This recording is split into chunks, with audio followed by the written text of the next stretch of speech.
माननीय अमित शाह जी 14 तारीख की रात 9 बजे दिल्ली से निकलेंगे। रात्रि विश्राम उनका रायपुर में है। 15 तारीख की सुबह परेड ग्राउंड में, पुलिस परेड ग्राउंड में प्रेसिडेंट्स कलर छत्तीसगढ़ की पुलिस को अवार्ड किया गया है। बहुत सारे काम हैं नक्सलिज्म पर काम और अन्य कामों के संदर्भ में। ये बहुत बड़ी प्रतिष्ठा की बात होती है पुलिस विभाग के लिए, और वो प्रेसिडेंट अवार्ड का परेड यहाँ पर होगा। उसके बाद वो जगदलपुर जाएंगे। जगदलपुर में उनकी मुलाकात कुछ पारंपरिक जो संस्थाएं हैं बस्तर की, उनसे, कुछ वरिष्ठ जनों से होगी। इस बार बस्तर ओलंपिक के समापन कार्यक्रम में वो भाग लेंगे, जिसमें नक्सल पीड़ित लोग का भी पैरालंपिक है और बस्तर के युवाओं का भी खेल है। उसके बाद रात में उनका एक डिनर है। जितने कमांडर्स हैं जिन्होंने ऑपरेशंस में भाग लिए हैं, वो डिनर उनका है। दूसरे दिन सुबह शहीद जो वाटिका है वहाँ जाकर के श्रद्धांजलि अर्पित करके शहीद परिवारों से मुलाकात है, और फिर एक कैंप का भ्रमण वो करेंगे। फिर वापस आएंगे और रायपुर में LWE की एक समीक्षा बैठक भी होगी। फिर मुझे लगता है कि शाम 4 बजे के आसपास वो रायपुर से प्रस्थान करेंगे। जी सर, TS सिंहदेव जी लगातार जो कांग्रेस की हार हो रही है उस पर उन्होंने चिंता व्यक्त की है और कहा है कि लग रहा है कांग्रेस में हम लोग बटे हुए हैं, कोई नाराज है, कोई असंतुष्ट है, तो हम सबको एक साथ आना पड़ेगा और एक्सरसाइज की जरूरत है, ऐसा कह रहे हैं वो कांग्रेस नहीं, कांग्रेस का भाजपा के पास कोई फिक्स वोट बैंक नहीं होता, और भाजपा वोट बैंक की राजनीति करती भी नहीं। मेहनत हर बार भाजपा की सरकारों को, भाजपा के लोगों को करना होता है दोबारा अगर आना है तो, इसलिए ऐसा है। कांग्रेस वोट बैंक की राजनीति करती है, तुष्टीकरण की राजनीति करती है, इसलिए टिकी हुई है, इसलिए वो कर रही है। वो गलत है राजनीति का तरीका, परंतु वो उसी आधार पर उन लोग कर रहे हैं। वो कितनी भी बड़ी संख्या हो जाए, अगर अनुशासन नहीं है तो कुछ नहीं हो सकता। वहाँ मुझे लगता है कि इस बात, खैर मुझे बोलना नहीं है इस विषय पर, परंतु ऐसी स्थिति है। और राजनीतिक पार्टी देश की सबसे पुरानी है, और जो स्थिति आज है, उत्तर प्रदेश के उपचुनाव में एक भी सीट पर वो नहीं लड़ी। महाराष्ट्र के इतने लगभग 300 सीटों के चुनाव में 15-20 सीटों में है।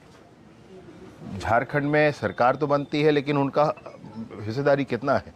कुल मिलाकर आप जो देखेंगे परिदृश्य कांग्रेस का, तो ये समझ से परे है। स्थानीय छत्तीसगढ़ में भी काफ़ी स्थितियां दिखती हैं। अब बहुत ज़्यादा इसमें बोलना विषय नहीं है, परंतु मैं सोचता हूं कि समीक्षा अपनी अपनी सबको करनी ही चाहिए।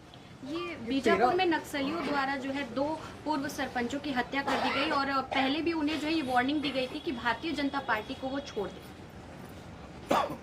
ये तो बात है ना, भाजपा, स्पेसिफिकली भाजपा का विरोध, ये क्या दिखाता है, क्या बताता है?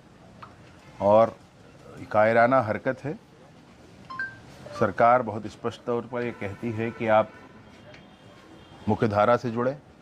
मुख्यधारा में जुड़ने के और अनेक प्रावधान अब किए गए हैं। आने वाले बस्तर ओलंपिक के समय में माननीय मुख्यमंत्री जी के द्वारा और भी बड़ी योजनाओं के साथ इस दिशा में काम आगे बढ़ेगा। मैं पुनः अपील करता हूं कि ऐसे सामान्य लोगों के, सामान्य बस्तर की जनता का संहार वो ना करें, वो ऐसी हत्याएं ना करें। वो आगे बढ़कर मुख्यधारा में जुड़कर समाज की सेवा करना है तो उस माध्यम से करें। अनेक उदाहरण हैं इस विषय पर। मैं आपको प्रसन्नता के साथ बताना चाहता हूं कि असम में बड़ा इंसर्जेंसी हुआ करता था, बोडोलैंड का काम आंदोलन चलता था, आप लोग जान रहे हैं। सशस्त्र आंदोलन वो हो गया था नक्सलिज्म की तरफ। उन सभी लोगों ने एक साथ सरेंडर किया, और आज उसमें से लोग विधायक हैं, सांसद हैं, वो भी आमंत्रित किए गए हैं, वो भी आएंगे बस्तर में, और वह भी आदिवासी समाज से आकर के वो ये बताएंगे कि हमने दूसरा रास्ता अपनाया है और ज़्यादा अच्छा काम हो रहा है। वो बंदूक लेकर जंगल में घूमने का औचित्य क्या है भी? ज़्यादा अच्छा काम हो रहा है। तेलंगाना में D सीतक्का जी हैं, महिला एवं बाल विकास मंत्री हैं अभी।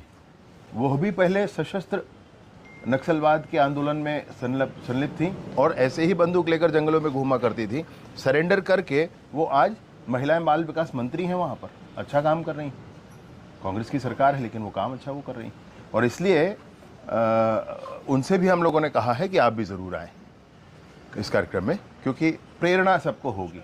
रास्ते और हैं भाई, ज़्यादा प्रभावकारी रास्ते हैं, उस पर काम होना चाहिए। सर आज शौर्य दिवस है सर, आज शौर्य दिवस है और इस दिवस को जो है हिंदू जो है एक बड़े जब विध्वंस हुआ था बाबरी में, तो इस दिन को जो है मान रहे हैं कि जो है हमारी जीत हुई थी। इस दिन को याद कैसे करें फिर से?